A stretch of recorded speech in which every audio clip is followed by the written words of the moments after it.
story number one. This is the 2023 show versus business streaming best movies and TV shows from 2023, plus some general talk about the streaming action. So I misordered that, but we're going to talk about the general streaming first. Yeah, streaming has been going crazy this year. We were getting used to these services, and then they started merging and licensing off stuff. We declared Netflix the winner of the streaming wars. Theo, what's the general landscape of streaming now in 2023? It's a hot mess, Mr. Benja.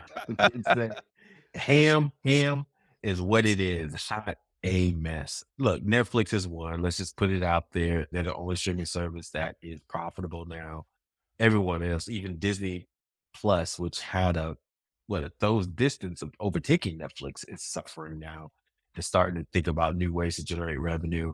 Max, which used to be HBO Max, completely bastardized his brand and just became this hodgepodge of Dr. Pimple Popper and Succession. If you ever go to the streaming service, it's a mess, man. I'm trying to watch, what's the latest hot TV show or The Wire?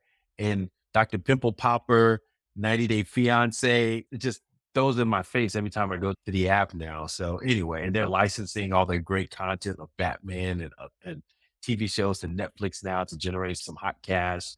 So Yeah, HBO I, Max is a I mess. I think Bryant was looking for a Watchmen, and it looks like that's going to be going away. So that's when Oh they hit that. man. Yeah, Watchmen was a great series that came out in 2019, predated the 2020 rest we saw. But yeah, so Max is down, Disney Plus is down. We've been talking about that on this pod for years. Paramount Plus, people have that. They get it every now and then.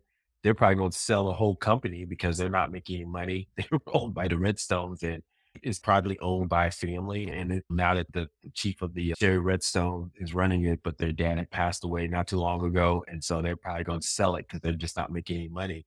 And you got Peacock, which no people know about that one. I think me and the five other folks from NBC know about Peacock. Oh, But it's Andrew Mackey was talking about Peacock. He said Twisted Metal is gonna get renewed, so I gotta make sure I actually check it out now. got you. So like I said, it's these smothering of hodgepodge streaming service. Because remember at the time when Iger set it off, this kind of streaming war was saying in so many words that they were giving their best content to Netflix. He said it was like giving away nuclear arms to a third world country. Remember when Netflix used to license a lot of content from all these other cable channels and companies and content companies. And Netflix, that's why they had to go into their own original content because they knew that the licensing fee Yeah. revenue was going to go down. So that's when you had Orange is the New Black and what's the other one with he that should now be named Kevin Spacey. What's it called? I can't remember. That was House of Cards. House of Cards. Yep. Those are the two ones that just blew up for Netflix and then just kind of went from there. But yeah, streaming, I mean, matter of fact, streaming as a flex, they finally released their first ever What We're Watching report as a data dump that included viewership figures for more than 18,000 titles from January to June of this year. And it was breaking down like, what's going on and how they're seeing everything. Netflix is absolutely like the world of global television, right? We talked Mhm. about this before. This is the channel you go to watch Squid Game, different TV shows from across the country, exposing audiences to new content. I've been watching, my wife watches a lot of shows from Africa, right? In different countries there. And so it's exposing audiences to new kind of content that they don't see normally. Obviously, Squid Game is huge, other type of topics. And so they did have a broad sphere. That's the stuff of the top 100 shows. The ones that kind of do well for Netflix are shows that we're familiar with, procedurals like Suits, TV shows for kids like Paw Patrol and things like that. Bingeable series is like Wednesday or You or Outer Banks. Like I said, they're becoming the first global television channel or television station for the world, man. It's crazy. So Netflix won. That's pretty much it. Yeah, that's what it looks like, man, and, they got in, did their job. Not necessarily that a lot of the stuff was great on Netflix, but it's just getting in there, connecting with the people, giving them what they wanna see. Technology was on point, it worked out properly. Um the billing subscription, all that. The whole everything about their process is pretty much in order, which I can't say for a lot of the other streaming services.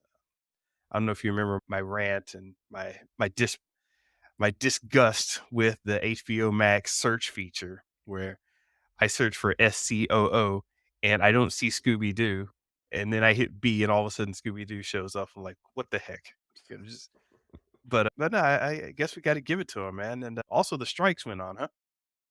Yeah, we talked about that around what the late summer time frame. Those rumblings that the actors are going to strike their union, and I think they have a contract for every 3 years, and they did it. Now, mind you, this is after we went through a pandemic where a Yeah, lot of TV shows and movies are shut down, and then the strike hit. So it's like this content lag of content over the last several months. We're starting to sense that now here in late December, and probably we'll probably sense it also in the summertime where a lot of our content is going to be slowed down. But yeah, man, the strikes actors were going against obviously the streaming, talking about residuals. We had a big lengthy podcast about how the Orange is the New Black actors say they were getting like 6 cents to the dollar on some of their yeah, residuals. And or even at the time, I think some of the actors are saying the actresses that were on that show, they were working second, third jobs and they were on a hit TV show. Never knew it. Stuff like that was streaming, and of course, AI, which we'll talk about later. This is definitely your artificial intelligence and what that meant for entertainment, because we know I can basically mimic any type of writer if you type in yeah, the right prompts, or even generate images that can mimic a human being. And so the actors really went hard on that in their negotiations. They won some concessions. It's still business. I have a feeling that those concessions, there's some loopholes there that we'll find out later that the actors said, oh, we should have thought of that. So yeah, the strike happened longer than they probably thought it should happen. And now they're back. Everybody's back in action, but it's definitely changed Hollywood. yeah. I don't know, man. I wonder how sustainable their current model is, and I relate it to what was happening with Spotify and a lot of the streaming music. Mhm. It's like all of your musicians are basically turning into influencers, festival organizers, setting up not tours, but roving parties where it's like, hey, I'm showing up in this town. We're going to be doing this party. And yeah, like Snoop Dogg was talking about his numbers were off, but he was talking about how, yeah, I've got all these streams and this is all I got paid. This is a pittance. And Mhm. Weird Al Yankovic said the same thing when Spotify did their Spotify Unwrapped. He was like, yeah, why am I not worried about Spotify? What, I'm going to look down and see that I got $12? Get out of here with that. So you've got these big artists finally speaking up that it's not like they I won't say they didn't do anything wrong, but it's like, hey, it's not necessarily Spotify's fault. It's we've got all these corporations in between us and the audience, and suddenly we turn around and we're getting nothing. And Spotify is this huge company, and the music executives are happy, and the artists aren't. So I'm just wondering how between Spotify, streaming movies, outside of your few major stars in movies, the drop off in terms of what you're getting paid in these streaming situations is very low. It's just gonna be weird just watching all this fall out and happen this year. Yeah, and 2 things on that. I just wanna say that I think inherently the internet has broken how we distribute anything, and so because distribution is free, content Oh is yeah. free in essence, it's pretty much broken everything about that. So that's from, yeah, television shows, movies to music, right? Because it's free and people expect that, then of course, a lot of content is gonna be generated that people are like, "Hey, I don't wanna pay for this anymore." And so I think that's the core function of the internet. I don't think it's a bug, it's a feature. It was Yeah, created yeah, to be free, and that's why we have influencers or we have to do advertising because no one ain't paying nothing for the internet. And so that's just the core tenet for all this. And that's why the streamers came in so hot because we like, oh, we get all this content for practically free. And then now everybody's trying to walk that shit back. They're like, nah, nah. Hold up, shit. hold up. So anyway, make a long story. And then going back to your other thought about this, I love what you said about artists. You're right. Music artists, that's a good analogy to the movie and TV stars. Cause like you said, like a Taylor Swift, which you talk about. You're right. She's more of an influencer. Yes, she has music, but let's be honest, she hasn't produced any new music in the last year. She's just re-releasing her new music. People are having a good time singing old songs and she's going to the city and having a good time and dating football players and just being Doing an influencer. movies. Yeah. Yeah, do a movie based on a concert, based on music that she's already done before. It's just Yeah. so it's like you're right. It's more, are you truly an artist at that point? And so to your point, going back, we talked about this too. Hollywood doesn't know how to generate new movie stars. We grew up on the Denzel Washingtons Mhm. and the Tom Cruises and all these folks.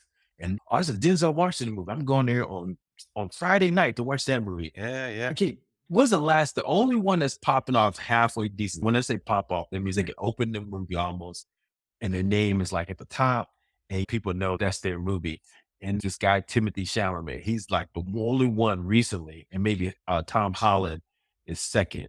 But those are the younger ones that have started to get their Right. name out there and open the movies. But man, they got some stars out there, all those kids from Euphoria, Zendaya, and I think what's her name, Sydney Sweeney. They're trying to get some stuff going. But man, no one knows who these kids are. Even Zendaya. So, could you see anybody going to see a Zendaya movie? I don't think so. It's got to be around a Marvel or a Dune. I'm not going to see Zendaya just be back in the day. There was a Julia Roberts Yeah, movie, and you go yeah. see it. See, I come out to see the summer blockbuster where I depressed the hell out of everyone in the theater. My Name is There you Zendaya. go. It's like There you go. You know what? I didn't talk I about I this. I love her, but she's yeah, that blockbuster quality type of star. Yeah, I get it. Real quick, did you see that movie, Leave the World Behind, with Julia Roberts in it at all on No, that's Netflix? on my list. Yeah, go check it out. But she was one of the biggest stars of all time. Now she's relegated. Some of it's due to age, of course, to being in TV shows like from Netflix. But it just goes to show you, man, the state of Hollywood stardom. And we saw what happened to Will Smith. It's I don't know, man. So it's do movie stars and TV stars realize they have to be influencers now? And I don't think they do, to your point. Mm. Mr. Beast coming in 2024 to theaters everywhere. All right, what else we got here going on for the movies and streaming? MCU, we've been talking about it dying. We'll see what happens. I don't have too much to say on that. Nah, I think we talk about it enough, but we'll see. Feige still got two aces in his hole. Mhm. We know what those are, right? Yep, the X-Men and the Fantastic Four. Are people really looking for Fantastic Four that much? No, I So, mean, so maybe it's just one ace. an ace and a jack, maybe. Yeah, I don't know. Yeah, there you go. So yeah, so like I said, we'll see. But this was definitely the year where the cracks were pretty much open between the Marvels and Quantumania, and obviously the TV shows. I think everybody's just exhausted a little bit. So we'll see. Yeah, definitely. James on the DC side, we got James Gunn shenanigans. Listen, there was a report that just came out from Jason Momoa. He was like, "Hey, listen, I'd love to keep doing Aquaman, but I'm just looking around and I'm not seeing my face or my name in the scripts or Aquaman in the scripts, and I don't know, it's just not looking good." I was like, "Whoa!" Suddenly, Jason Momoa, right before his movie's coming out, talking about, "Hey, my future isn't looking good." I don't know what that means, but James Gunn, what you doing, bro? Because he was talking I about James Gunn. I just think about Jason Momoa. He says, "Hey, I'm here for a good time, not a long time, right?" So Jason Momoa's mo about everything, especially Aquaman. So there it is. Yeah, I don't really have too much to add to that, but just saying James Gunn shenanigans. We talked about this all year long with just him announcing the Superman legacy that he's going to direct and write.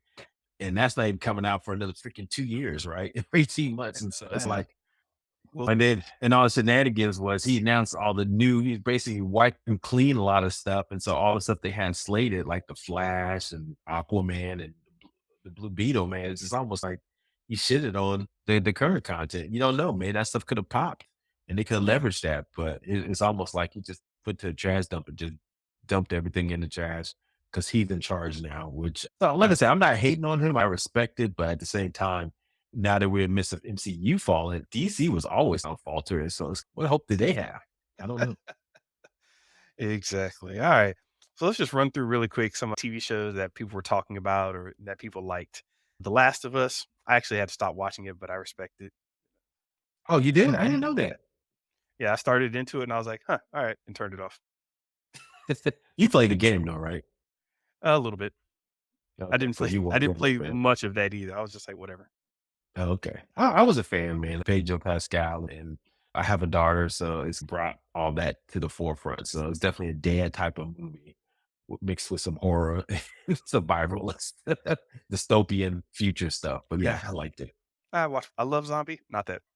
We had Star Trek: Strange New World. I didn't check that out at all. Oh yeah, I'm a fan, man. Best Star Trek show by far in a while. It just brings back that fun of Star Trek. And I think I told you there was a musical episode you gotta watch that was reminiscent of Buffy, the musical episode there, where it was relevant to the story and drew plot lines and very yeah, very good show. So go check it out. Right? Loki season 2 was a lot. There was just a lot of time, googly moogly going on.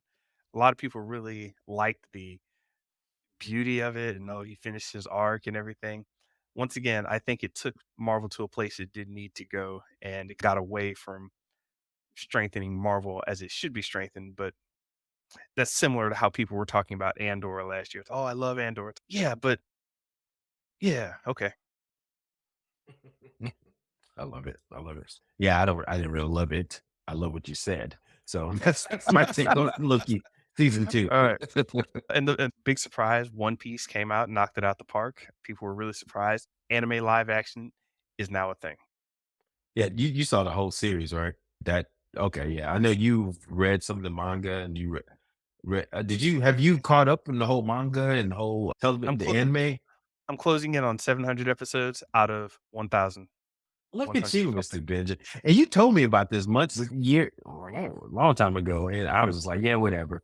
And then I finally got it now. So thanks to you. And then me and the kids watched it and thoroughly enjoyed it. So hope the TV show matches the excitement. I tried to read the manga. I couldn't do it. It it's a I different read thing. comic books. Yeah, I read comic books of Invincible so I can catch up on that. I got through that. Game of Thrones, I read all the books because I got through that.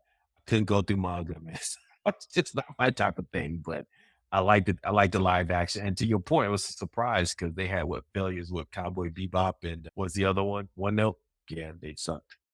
Not One Note. Death Note, thank you. Yeah.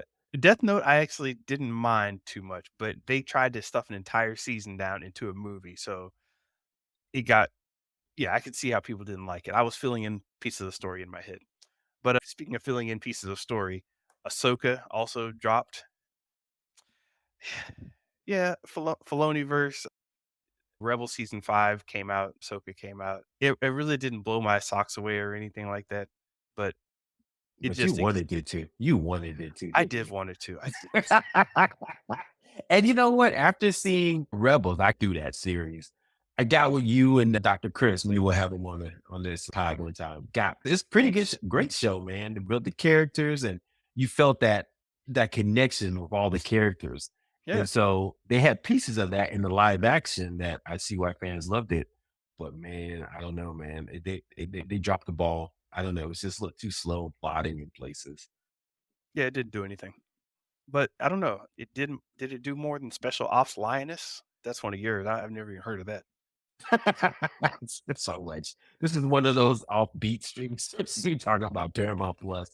I love it, man. There's Zoe Saldana, excuse me, Saldana, yeah, from Guardians of the Galaxy, and of course all the Avengers stuff. She did a TV show by Taylor Sheridan, who also does Yellowstone. Great show, man. It was just about what it's like being in the military and covert ops now, post 9/11, Mm. post pandemic. It's like a different war they're fighting. It's almost like they don't know, what they're fighting for, and they're just fighting. And so I thought that was a good, but really the story is based about a undercover op where a woman would go in and be friends with one of the biggest terrorist groups, daughter. And then Mm. basically once she gets in with them, then they would go in for the kill. And Zoe Saldana was actually not the best piece of that. The person that played the actress that played the covert operative who had to do the work, she was phenomenal. I'd never seen that actress in my life. And I was like, okay. So anyway, so yeah, go check it out if you guys want to get a sense of what's happening in the war on terror now. Yeah. Alright, now I get flack for saying things this way, but Beef came out, Korean drama on Netflix. I don't even know what the kind of drama to call this. Revenge, fight, anger, personal issue drama. Beef came out. did did very well, for a while, but it was very good, not my sort of thing. I wasn't in an angry mood to watch it. Beef was its thing. What'd you think about it? I loved it, man. Stephen Young, I didn't know he was that good of an actor. People have been saying that for years, but because he came from Walking Dead, I just thought he was just the character from Walking Dead, right? I didn't know who he was. Then I saw him in Up. He was good in that. And I saw him in this. I was like, dude, that guy's a good actor. He just Hmm, plays intensity. And Ali Wong was a comedian, right? She was an actress and she knocked out the park. And then you told me about this guy. Matter of fact, I think the four leads, only one's a real actor, right? David Cho, you know yeah, him as artist, right? And yep, then young Vazino, I think he's a musician. So it blows your mind. And they were all fantastic characters in this for so yeah, kudos to that show. And it was just a meditation on how hurt and anger can just fester at you and make you a terrible person. So I liked it. yeah. The Bear season 2. Yeah, man, Bear. I put you on that. Hopefully you liked it. Yeah, once again, I thought it was really good, but I just can't be dealing with those angry, heavy emotions like that, man. I'm like, "Gosh, come on, calm down. Eat your Thanksgiving stuff and be happy." So 3 episodes, right, that I think some of the episodes are okay, but those 3 episodes, the one with the character Sydney, when she travels across Chicago to get inspiration, and the way they edited it, and they show her thinking of the architecture and the colors, going to her history. That was the first time I saw on television how artistry could be made and people Sure. as an artist, and I was like, "Wow." They really visualize what it's like to be an artist, to create something new. That was cool. And I like that part. The other one was the family drama, right? They have Yeah. all these great No spoilers, but yeah. character actors in a room. It was just fascinating just to see that tension just boil up. And so that was great. And then one where Richie went into a fancy restaurant and completely transformed his art to find his identity. And so those 3 episodes alone, probably the 3 best episodes I've seen on TV all year. Yeah. Yeah, that pretty much does it for our TV wrap up, though. Yeah, So, let yeah. us know what you thought was good this year. Those are the things that just stay at the top of our minds. I like to put my year in review list out there. So there it is, Mr. Benja. Yeah, I don't know, man. You wanna blog that. So, yeah, let's get through the movies right quick. The biggest story, I guess, was Barbie versus Barbenheimer. I didn't see either of those, but I assume they're Well, guess also what? Barbie's on Max now, so go check it out. oh, nice. Yeah, man. I went on Barbie on a whim. I was like, oh, hey, daughter, let's go see Barbie. I didn't know it was a thing, man. And yeah, man, people dressed in pink. I felt bad. My daughter, we just came in some old well, arranged some old blue jeans, just like whatever. And it's a thing, man. But yeah, it's okay. It's not my thing, but I get why people were loving it. And then Oppenheimer, it was missing something for me. I thought it was going to be a little bit more impactful, right? But Mm, it didn't do that. To me, I think they were both a letdown. But there it is. alright, let down for me, it was Quantumania and the Marvels, actually. I liked the Marvels, but it was a letdown in terms of what it could have been. Marvel dropping 2 soft turds on people. Agree. If you're gonna drop a bomb on somebody, you gotta make it nice and firm, not soft and falling apart. Yeah, would agree. But speaking of interstellar stuff, anything on Tubi is just interesting, and that's gonna be the mark of 2023 because Blacks and UFOs came out, and it's anything on Tubi gets a mention here. Facts, man. Those are double facts, man. Matter of fact, my wife and I saw this 2B show about Black women, lesbians living in a house together to figure out who was the biggest stud. And I was like, I'm there for it. And it No, was that's cool. filmed like with an old 1989 camcorder. I'm there for it, Mr. Benja. Oh, man, some other bangers, they cloned Tyrone. Guardians of the Galaxy 3, we got to see James Gunn doing his best before he went over to DC.